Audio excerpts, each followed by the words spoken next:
Milwaukee Bucks are 2.5 games behind the New York Knicks for the 8th spot in the Eastern Conference playoff race as they take on the hottest team in the Eastern Conference, the Atlanta Hawks, winners of 4 straight.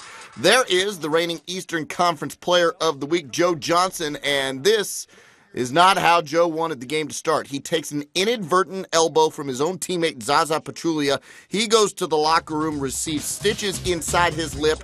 He later returned. Monte Ellis racing the other way after picking up the loose ball. He gets the layup. The Hawks had 14 turnovers in the first half. They only averaged 14 per game. Milwaukee up by 5 at that point. We are in the second quarter now. Josh Smith makes the two-handed dunk plus the foul. He had 17 points and 11 rebounds, a double-double at the half. Later second quarter, outside, Brandon Jennings filling it up from deep. He was 6 of 13 from the field.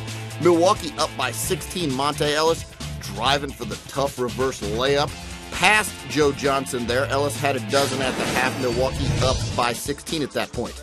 Into the third, the Hawks on the comeback trail. Joe Johnson, a little soft jump shot in the lane. He had 11 points, 8 assists in the game, but shot just 4 of 14. Remember, though, he got banged up pretty good. On the break, Kirk Hinrich finds Ivan Johnson for the hard slam. Ivan had a career high in this game, 17 points for Atlanta. Tight game, late third quarter. Look who's knocking down the jump shot. Jeff Teague hits the baseline jumper. He had 15 points in Atlanta, and Milwaukee still tight in the fourth quarter. Monte Ellis, steal and jam. He owned the fourth quarter, frankly.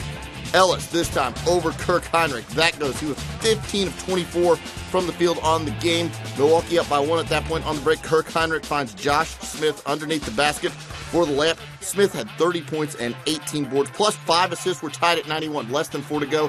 Monte Ellis again zooming by Marvin Williams for the lay-in, and then it's Monte hitting the fadeaway jump shot. How tough is that shot? Less than 30 to go in the game. That seals it. He finished with his Bucks season high, 33 points, and the Bucks get the win by 7. Final score, 108-101.